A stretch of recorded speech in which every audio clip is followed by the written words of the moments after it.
And Jamaica held off defending champions Greece 7-5, this in their opening match at the third staging of the Ice Hockey Challenger Series last night in Chicago.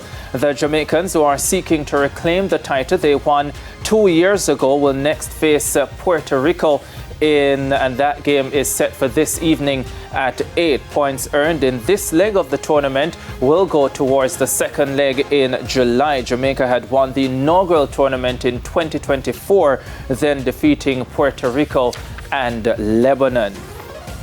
And Brandon Seeley and Alexandra Nato have qualified for the 2026 Central American and Caribbean Games in Santo Domingo, giving Jamaica its first gender-balanced taekwondo team at the event. Seeley also captured bronze at the Dominican Open G1 tournament, boosting his Olympic ranking campaign, while junior athlete Daniel Bali earned bronze at the Canadian Open.